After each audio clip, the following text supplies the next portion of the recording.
About 6 months ago, I got my first look at the X1 Yoga Gen 6, the business 2-in-1 convertible from Lenovo that perhaps is the best of 2021. For the past 6 months, I've been using it as my main 2-in-1 laptop pretty much for the most part. It's got a built-in stylus so you can use it to take notes, sketch out artwork. It's got a privacy display on the model that I have, but you could also get it with a UHD Plus resolution, other display options as well. 11th Gen Tiger Lake processor in terms of the processing power, integrated Iris Xe graphics, and it all comes together to be a really solid business convertible. Hey everybody, it's Andrew, and this is my 6-month review of the ThinkPad X1 Yoga Gen 6. Coming up.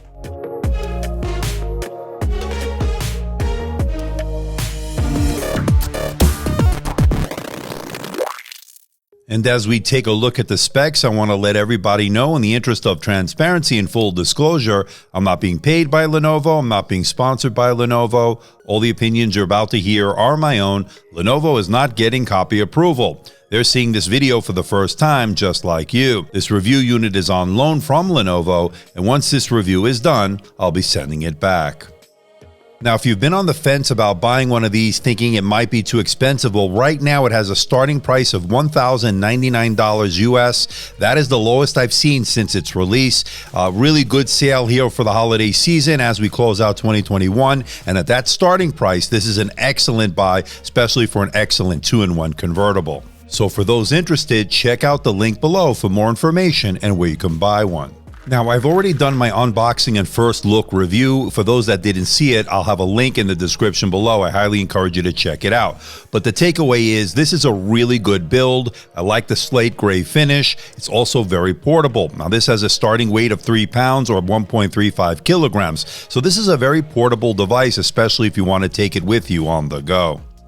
Now, this unit has undergone a series of military-grade testing, over 200 quality checks, and I gotta say, for the past 6 months as I've been using it, it really has held up well. It's an extremely durable laptop that can take a licking and keep on ticking.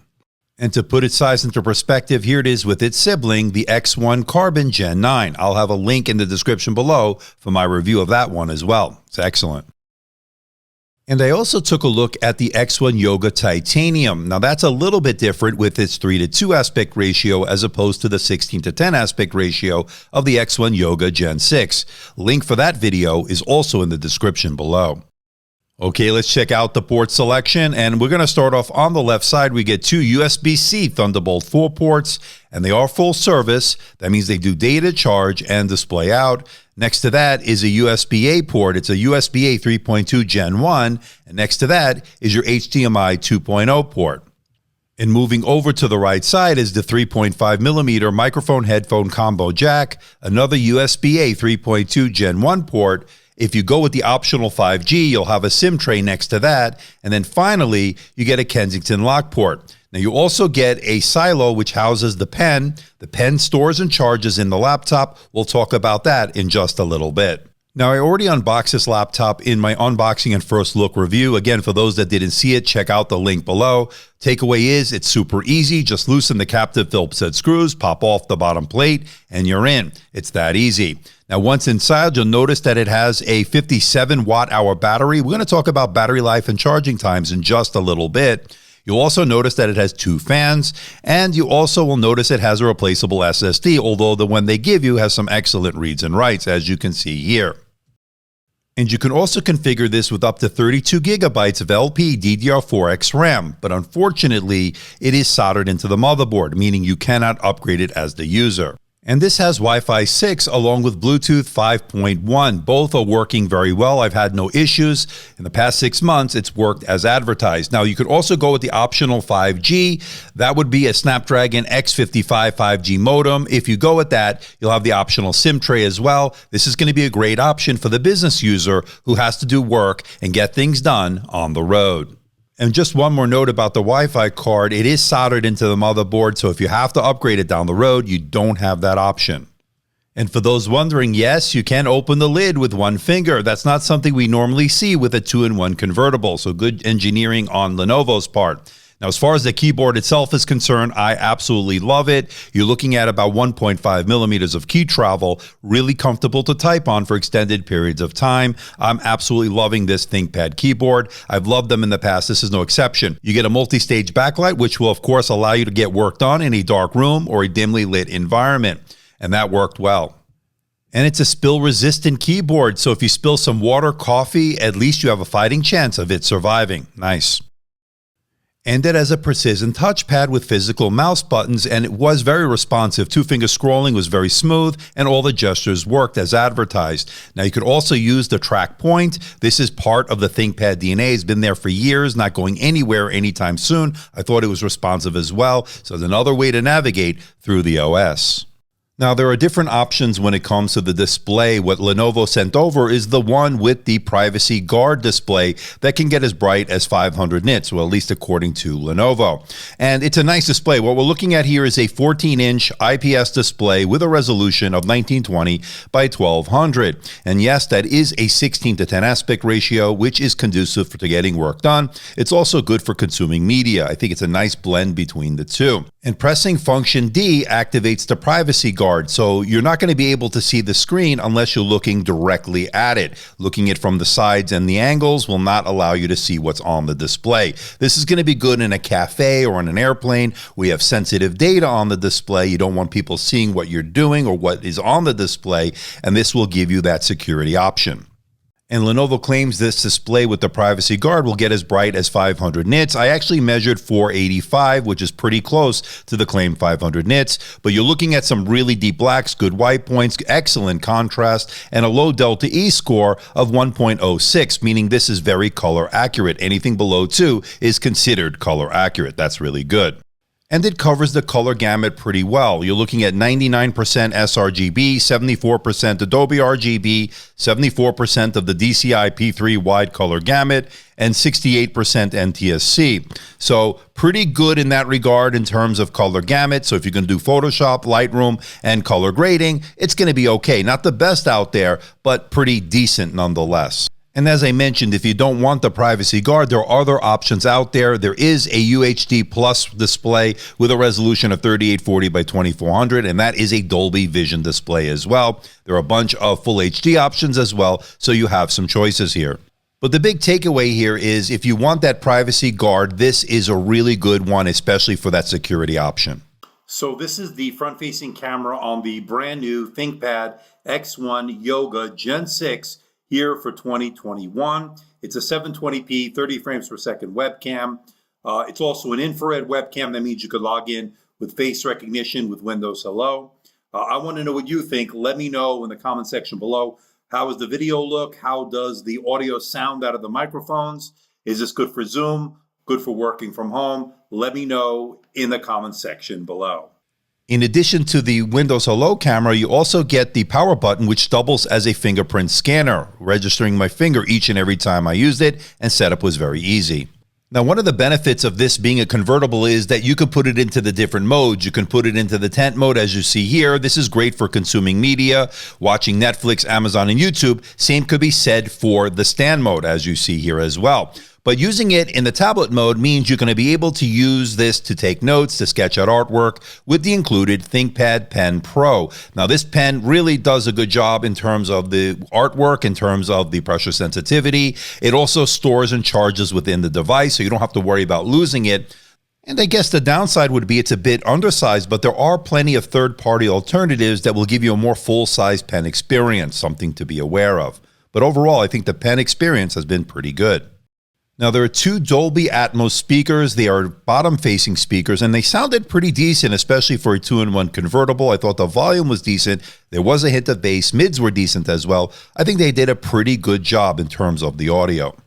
Now, when it comes to performance, this is running the Intel Core i7-1165G7, the 11th Gen Tiger Lake processor from Intel. It's also got integrated Iris Xe graphics, and as you can see from the numbers here, a pretty decent performance, what we'd expect from this chipset, very similar to what we saw with the ThinkPad X1 Carbon Gen 9 that we took a look at as well. And the numbers here show that this is going to be good for everyday use, Microsoft Office, email, web browsing, all the things you need to get done in terms of business work will be very good.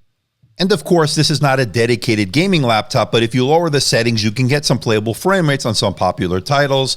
And you could also connect to an external GPU via one of the two Thunderbolt 4 ports that this has. So there are some options when it comes to the casual gamer here and there. And when I ran the Prime 95 stress test to see if this will thermal throttle under heavy load, the CPU would turbo boost to 3.6 gigahertz and reach a core temperature of around 90 degrees Celsius. Then I noticed it would drop anywhere between 2.5 and 2.6 gigahertz to maintain a cooler 81 degrees Celsius, so you will notice some thermal throttling under heavy load, not unexpected in this thin and light chassis. You'll notice the two fans are a little bit on the small side and closely put together there, as you see, but overall, not the worst I've ever seen. Now keep in mind, last year's model had a single fan, and this one went with a dual fan, but they're a little bit smaller, and they did produce some noise under heavy load, but nothing too annoying, nothing too noticeable, so pretty good in that regard. And when it comes to the surface temperatures, also pretty good, a little bit hot on the underside towards the upper right hand corner, and on the keyboard, above the keyboard I should say, a little bit warm. And when it comes to battery life, the 57 watt-hour battery did very well on my continuous web surfing test over Wi-Fi at 150 nits, scoring 12 hours and 46 minutes. Not quite as good as the X1 Carbon Gen 9, but pretty good in its own right, meaning in real-world mixed usage, you can expect anywhere from, I would say, 9 to 10 hours, depending on what you're doing, so your mileage may vary. Now, if you do need to plug in, the included 65 watt power adapter takes a little bit less than 2 hours for a full charge, but it'll give you 50% in about 35 minutes. Okay, let's bring it all home. What do I think about the X1 Yoga Gen 6 here for 2021? Using it for the past 6 months, it's a really solid business convertible offering, something you really need to consider, especially at a reduced price here for the holiday season. I like its sharp matte 16:10 aspect ratio, touchscreen display. Of course, you always can get it with the privacy guard or not go with the privacy guard and go with the higher resolution UHD+. There are some other full HD+ options as well, so good options in that regard. I like the fact that you get the pen, it stores and charges within the device. You've got the two Thunderbolt 4 USB 4 ports. You can expect long battery life, as we saw from the numbers. Optional wireless WAN, 5G, which is always great. ThinkPad keyboard, of course, is excellent here with 1.5 millimeters of key travel. Very good speakers, good performance, really good numbers overall in terms of that performance, even with the included integrated Iris Xe graphics. The negatives, I would say, is a 720p webcam, although not bad for a 720p webcam. Would have been better to have a 1080p here in 2021. Hopefully next iteration will get a 1080p, which I would expect. No SD card reader, not wireless WAN ready. There's no antenna leads and stuff like that, so you'll have to configure it at time of checkout. And of course, the RAM is not user upgradable. That's a big no-no in my book, but not a deal breaker nonetheless. But this is definitely an excellent choice, one of my favorite convertibles, especially for a business user here for 2021. I'm going to give this a score of 90%, making the X1 Yoga Gen 6 definitely worth your money.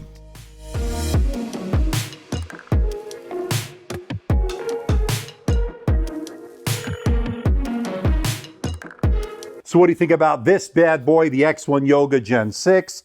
I like this storm gray finish, really classy looking, all metal design, obviously rock solid, military grade testing that this has undergone, over 200 quality checks, really rock solid, has held up really well for the past 6 months. Love the fact that you get the built-in stylus you see here, stores and charges in the device, as I mentioned. Battery life, you're looking at over 12 hours, as you saw from the numbers. So really good battery life on this, a 57 watt hour battery. Good performance out of that Core i7 1165G7, integrated Iris Xe graphics. There's really a lot to like about this. You want to take notes, you want to sketch out artwork, you can do it. There's the optional 5G, so you have that always on connection. If you are that business traveler, need that connection on the go, this is going to handle the job. Really good so far. Doesn't show too many fingerprints, of course. You will see some, very minimal, of course. Now this has that privacy display, getting up to about 500 nits. I actually got 485 or so, not too bad. Great if you want that extra security layer. You don't want peering eyes over your shoulder when you're trying to get work done in a plane, in a cafe. That privacy guard will give you some protection. The only person that'll be able to see it is you head on, but those of you around you will not be able to see what's on the display. Now, there are other display options. You got the UHD Plus resolution, the other full HD resolution options. So that is something you may want to consider. Now, when they released this about 6 months ago, the price was very high. A lot of factors that went into that, of course. The chip shortage certainly played a part in that. Now, you also can get it on sale right now, so you're seeing a lower starting price. Check the holiday sales. Keep checking the link in the description below. See what the latest pricing is. You might be able to get a really good deal on this. One to really take a look at, especially if you are in the hunt for a 2-in-1 business convertible. But I'm curious to know what you think. Let me know in that comment section below. So please hit the like button. Please subscribe. Please share this video. Don't forget to leave a comment in that comment section below. Let me know how I'm doing. Let me know if there's a device or something out there you think I should review. I'll do my best to try to make that happen. Don't forget to check me out on Facebook, Twitter, Instagram, and of course, my website, amdtechreviews.com. So until next time, this is Andrew from AMD Tech. See ya.